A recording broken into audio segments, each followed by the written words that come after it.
pretty accurate. And I like what he did.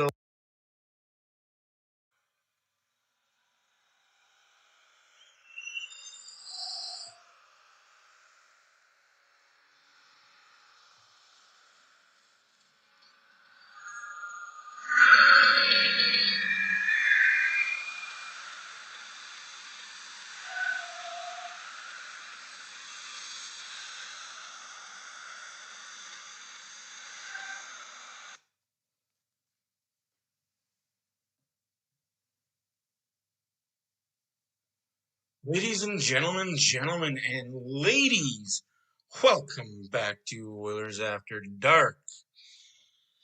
This is going to be off-season episode 1. In this episode, we will be forecasting some free agents. Now, coming up on your screen will be the little graphic that BW has made. We're going to do that right now, so you just get to hear my voice for the time being. Hopefully everybody's doing well. Everybody's enjoying their sumo de jour, as they say. As you see, the sizable selections, the pipe dreaming, OAD's BW's pipe dream, and how he feels, which is pretty accurate. I like what he did. I'm going to go in depth with this, and this is mine, your man Matt's. Just taking some flyer, just some names to throw out there, some filler, as they say. Well, folks, and now you get to see the man behind the voice. Hey, welcome back, everybody. Hopefully everybody's good. As it shows here, the signable players. I got your forwards. I got your defense. No goalies, because we don't need any of those. I think we're set with Senor Skinor and Jack Hello. Of course, this video is who's on the free agents list. We're not going to go after the restricted free agents because that'll cost draft picks and just be a mumble-jumble mess. So as you see here, we'll go through my list first, and then we'll go through BW's list. BW's list is way more forward heavy, for lack of better terms, forward heavy. For my list, free agent possibilities is Austin Watson, right wing, left wing, age 31, and I think he's going to make between $1.5 and $2 million. And I didn't put in how many years just because it can get convoluted. Because honestly, I believe there is a lockout coming in 2024. Yes, I know, I said the dreaded lockout. Just pay attention to the signs, folks. The signs, they're there. Like I said, Austin Watson, 31 years old, good little flyer. He's kind of the grit, the glue, the third line guy that will help you in playoffs. And in regular season, he's a mucker. And he can put in some points. So I have him as my first kind of foyer type of person. Zygmanis Zergensons, a left wing center, 29, little younger than Austin Watson, so I'm going to pay him a bit more. And he's a dual player. He can be put on the wing and take draws. Another third line, second line if you need him, but depth. Most of these guys need depth players. I'll get into the more non-depth players as we go along, because my next video will have the Oilers pending free agents, UFA, RFA. Who are they going to sign? Who are they not going to re-sign? Who are they going to let walk? Who might they trade? But that's foreshadowing for the future. My third guy, and now this is somebody the Oilers kicked tires on this season and last season, just numbers and what teams wanted for this player just didn't work out. Derek Brassard, a center left wing, yet again, a dual position player. You're going to see a lot of those on my list, dual position players. Again, he's older, he's 35. That's why I say we pay him the league min. $750 for 1 year. Just $750, 1 year. Don't go too crazy. By the way, Haley, I like my shirt. I paused my game to be here. No, in all seriousness, I miss you guys. Life's been good. So then we got my fifth guy on my list, Pierre Engvall. Yes, I know, former Leaf. Kind of want to stay away from the Leafs, but he's a right wing, left wing, can play up and down your lineup. Me personally, he's 26 years old, and I think he'd be suitable on your third line wing. Help out Nuge. He's a big body. He likes to go in and forecheck. Puck retrieval, because we don't know what we're going to have in the back end, because that's where all our free agents are. Our top six are still here. Like, this is one thing that we have to realize as Oilers fans. We can't throw out flashy names and expect them to play third or fourth line.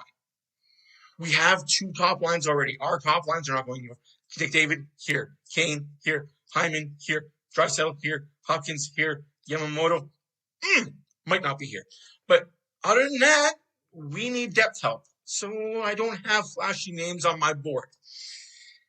Zachary Stanford is another left wing, right wing proposition who can play both sides and be effective on the forecheck and chip in with a few goals here and there.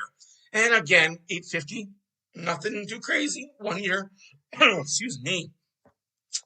1 year, $850. We really just kind of give and take and give, and see what happens, right?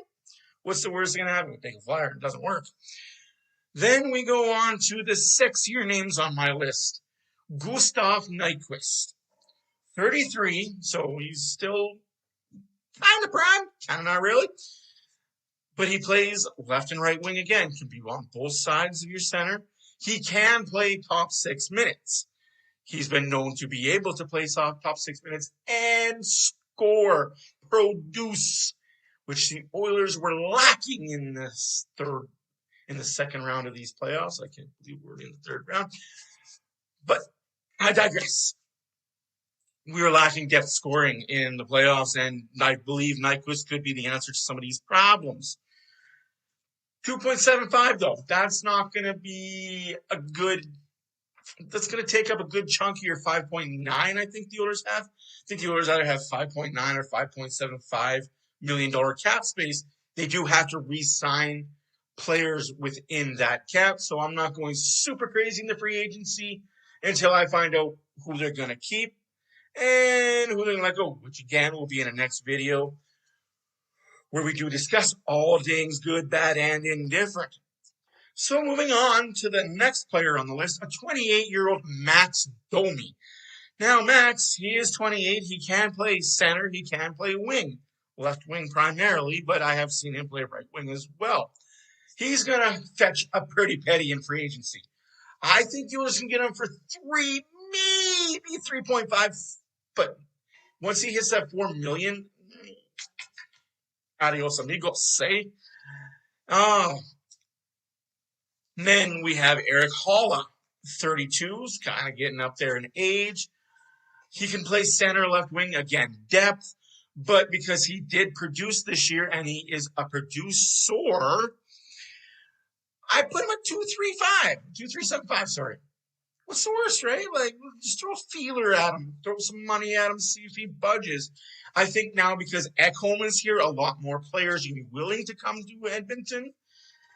We've got a team, boys. Ladies and gentlemen, we got a team now. Lars Eller, there's another guy that he's 34. Now, that's the thing with Lars Eller, is he's 34, but 34 can play center. Only center can play wing sometimes, but he would be your primary third-line center, which would mean Hopkins can move up to the wing with Draisaitl and Hyman, which gives Kane, McDavid, and name somebody, right? Like, Lars Eller would be your third-line center. And for that, you got to pay 2.4. 2.4 to 3.5, that $1 million gap right there. That to me, 2.4, 3.5. Hey, if you make 3.5 and you're a third liner, who are you to cough and sneeze? Now we get to the pretty name on my list. for the forwards wise. Evan Rodriguez. Now, center, left wing, 29. So he's kind of hitting out of his prime. But a $2 million price tag. Throw a $2 million bid. 2 to 3. Put a $2 to $3 million, 1, maybe 2 years. Like I said, I didn't put years on because I don't know if the cap is going to go skyrocketing after next year or if it's going to go. So we move on to the defense for my guys. And boy, oh boy, it is fun to see Scott Mayfield. Now, this guy is interesting. This guy is your shutdown guy. He could be your first pair shutdown guy, or you move Ekholm up to your first pair and play with Nurse, and you have him stenciled in with Bouchard. Either way, we need a defensive defenseman. We need a guy that will understand Nurse is going to jump up. We need a guy that understands that Nurse is not going to play defense 95% of the time properly. So that's where he comes in. As Ekholm was a help to Bouch, I think Mayfield and all the guys on my list, I'll be completely honest, all the guys on my list are defensive guys. Except for one. My bad. John Klingberg is not defensive. No, he's more of an offensive guy. That's why he's on my list. But I digress. So Scott Mayfield, 30 years old, 1.4 or 5. 1.4 to 2 million. Any more than that, you got to wash your hands, let him go, let him see where he gets, right? Now, my second guy on the list, John Klingberg. He's more defensive now than he was 2 years ago, but still an offensive guy. He's 30 years old, and he's going to get a pretty price tag. He's gonna want some money. He's going to want his payday, and I don't blame the guy. Played in Anaheim for so long, and now he's doing some good shite in Dallas. Ryan Graves. Now, this guy's pretty interesting for me, Ryan Graves. He's a left defenseman. My other two guys were right defensemen. Ryan Graves is one of those players. He's just, you don't talk about him much. You don't notice him much when he's out there. He does the little things right. The first pass, the up the board, the cross-check in front of the net. He does those things and does them well. He's 27. That's why I said he'll get 3.1 to 3.5 or even 4. But that takes up a big chunk of your free agent money, and that's probably not a player that you want to go after because you don't really want all that money in one person. We want to spread out. My personal belief in this free agent frenzy that we're going to have in July, and we're almost in June, folks, I think the Oilers should spread out their money and add 2-3 guys instead of one big name. Unless that one big name is a defensive defenseman that can play first pair with Darnell Nurse or just an offensive sniper that can play first line all day, every day, twice on Sundays. And Pachu 50. If you can get a first line goal scorer in Pachu 50 that wants to make less than 5, go after him hard. You're just not going to get that guy. Those type of guys want $7, $8, $9, $10 million. So I digress. Those are big bite teams, though. And then we got Damian Severson, 28 years old, 4.16. Why did I say that he's going to get about 4.16 to probably 5? He's young. He's in his prime defensively. And this guy can score on the back end as well as play defense. Now, the last guy on my list is going to ruffle a lot of feathers. A lot of feathers. Radko Gudas. Why do I like Radko Gudas? I love me some Gudas. I've liked him for a while. I love what he's doing on the Florida defense. If you haven't been paying attention to the Florida defense in this playoffs, you are not paying attention to Gudas. What he does, he plays on the edge. He doesn't let you get free space in front of the net. He doesn't let you get free space in the corner. That's what the Oilers have been lacking on lines 1 and 3 defensively. And no knock on Desharnais. That is not a knock on Desharnais or Broberg. They're just not NHL ready. Boy, they will be, and when they are, cream to the crop, creme to the creme will they be. But we need NHL now. And Gudas will be that NHL, punch you in the mouth while you're laying down, give you a little shot in the kidneys, body shot. Hey, and he's a defenseman. He's a defensive defenseman. You won't see him pinching up too much. And I think that's a guy that would work well with Nurse. Or again, move Ekholm up to that first line with Nurse and Ekholm, good as Bouchard. And then you've got Kulak with Broberg or Desharnais or any one of the pipe guys coming up. Endless possibilities, my friends, endless possibilities. So that's it for my list. That's it. That's all she wrote for my list. Now, like I said, BW put a more extensive list on his, and power to him, he did some mathematics. His first guy that we would like to see on the Oilers is David Kempf. Center left wing, yet again, dual positions. We like the dual positions on this broadcast, on this channel. 1.8, so he wants him for 4.1. My math is way off. But yeah, he wants him for a pretty penny at 2 years. So 1.8 and 1.8 for 2 years. Now, his other guy that he has is Garnet Hathaway. Interesting pick on Garnet Hathaway there. A right wing. He wants him for $4 million over 4 years. Oh, sorry, my bad. $8 million over 4 years. So $2 million a year for 4 years, $8 million. Not bad. Kind of steep if you're asking me, but hey, this is BW's list, and I respect the hustle, man. That's if the Oilers can get this guy for $2 million a year for 4 years, I think they win. Jordan Staal, a center left wing. Now we've seen what Jordan Stahl's doing, and that's leadership. That's cup leadership. That's mentorship to Hyman, to McDavid, to Draisaitl, to Kane, so on and so forth. That is mentorship, and that's something that this team lacked. Say what you will about Mike Smith and the back end Oilers last year with, what's his nuts? Dude, if I can remember names, that'd be perfect. Duncan Keith. Say what you want with those older guys that we had on the back end, Mike Smith and Duncan Keith. But those guys brought a little bit of leadership and a little bit of swag down to the Oilers that they were kind of lacking this year until Ekholm got here.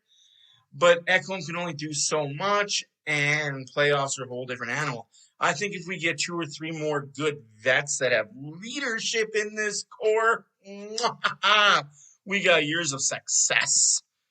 Connor Brown's another guy for BW. He's a right wing specialty. 3.3 mil, 3.3 mil, 3.3 mil, 3.3 mil, 3, 6, 9, 12. So for 13,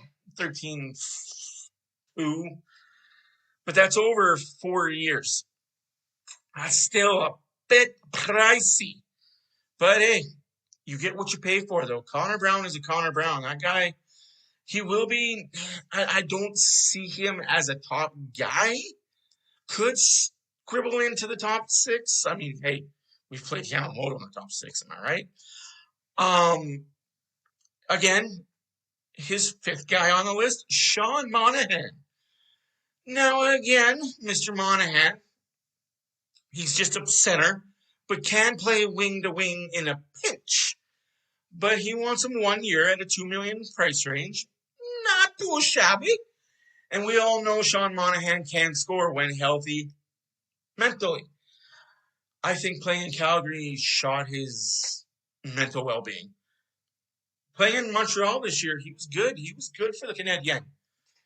It's just the Canadiens weren't very good. So maybe putting a flyer on Sean Monahan isn't that bad of an idea. Something to think about. We know a team will. Let's find out if it's the Oilers. Moving down the list, he's got James Van Riemsdyk. Well, Rams Riemsdyk is a good player. He plays in Philadelphia. He has played in Toronto. He's a left wing primarily. BW thinks he's going to get paid 1.8. Not bad. Fair price range. I love that price range.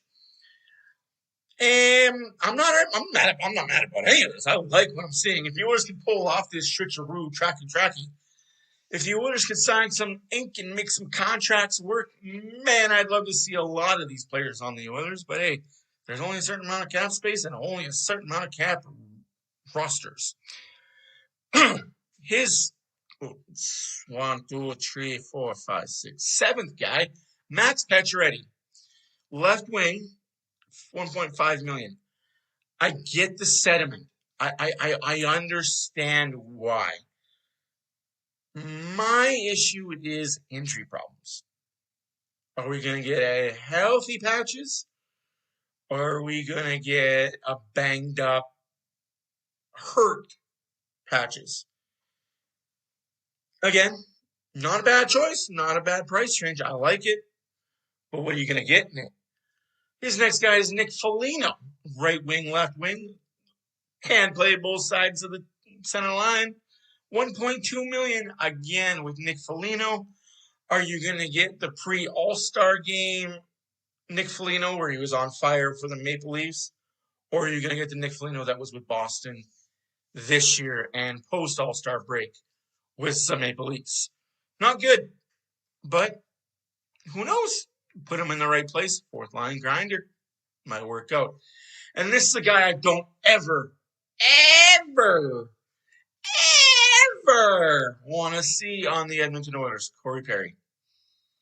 Right wing, $850,000. Again, I don't think Corey Perry will ever come to Edmonton. He has said publicly and privately he hates the Oilers and would never come to play for the Oilers. Never say never, though, right? Just not a guy I would like to see in Oilers colors. Leopards don't change their spots, as they say. And this is where I like what BW did here. I had Lars Eller at 2.415. He has a 1.75 for 1 year, so 1.7 times 2. Lars Eller, I like it. I like the price range, 1.75 per. 2 years is a good contract for him. Again, I don't think he'll sign that low unless it's getting like nitty gritty and he needs a team. But I just think the player is way too good to get that little. Could work, depending on who he wants to play with. It all depends if they want to win. If these players want to win, they will sign for whatever gets tossed at them. But we know NHL players don't think that way. They think with their wallets and not with their heads. They don't care about winning. They care about how much money they can make. Moving down the list for him again, Ivan Barbashev. 1.75, 1.75, 1.75 to 3 years, 1.75 times 3. Not bad, not a bad price range, not a bad player. Again, a centerman would be your third line, fourth line centerman if we cannot re-sign a couple of guys that we need to re-sign. That's some freed up money that we can use. I like it. I don't hate that idea at all. And now we got Noel Acciari. Noel Acciari, I like it. 1.45, a little too steep for me because that makes it $3 million at the end of the day. Let's round it up to 3. I know he's got 1.5, 1.45 times 1.45, which is 2.9. But let's round it up to $2 million. I don't hate it. I understand it. I just don't think that he would fit with the Oilers at that price range. I think if you can get him for like 1.1 to be a fourth line guy, that's doable.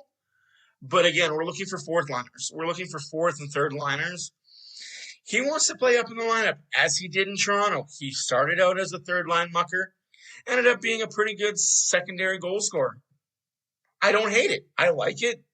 Just see where the price range is. Miles Wood is his last forward on this list. Again, Miles Wood for 1.85. 1.85, let's round up $4 million. He wants $4 million for 2 years. $2 million a year. Sure. I like Miles Wood. I think the kid has a very bright future. He played very well in New Jersey, depending on what New Jersey offers him. I honestly think he'll stay in New Jersey, but if he doesn't, He could be gone day one, night one of Free Agent Frenzy. July 1st, by the way. Canada Day. Where will you be? I might be here. And then you've got defensemen. He's only got 3 defensemen on the list. Because again, I think the Oilers are pretty good at defensively. They just need one more. I honestly think they need one more guy.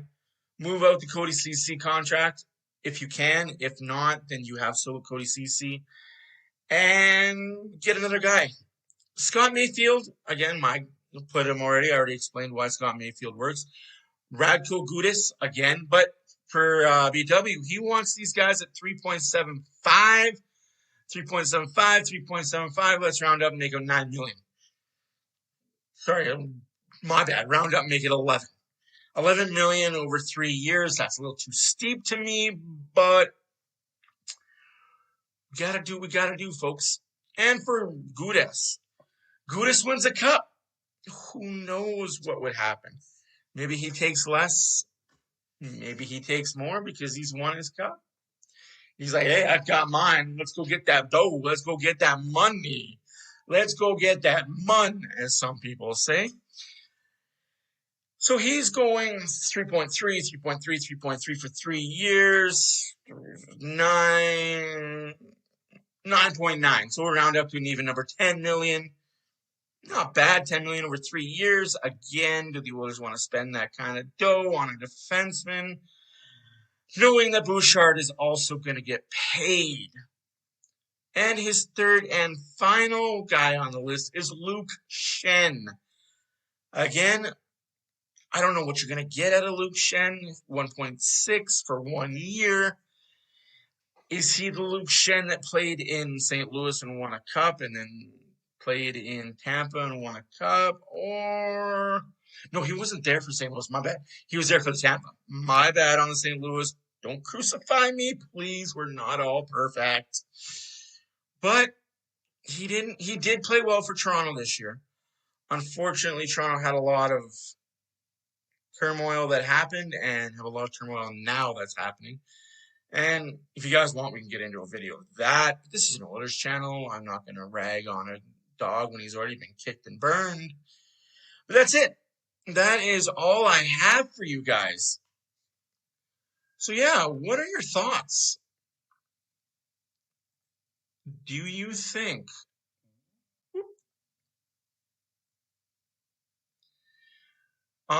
what are you guys' thoughts? Am I out to lunch? Am I crazy? What do you guys think? Do you guys think that this is doable for the Oilers? These names on this list, are they obtainable? Let me know. Who would you put on the list? Would you put anybody different? Would you add a player? Would you take out a player? I always appreciate the comments. I always appreciate the feedback. And again, thank you for all of us at Oilers After Dark. My name is Matt. And we will see you in the next one. No telling when the next one will be, but we'll see you in it. Peace.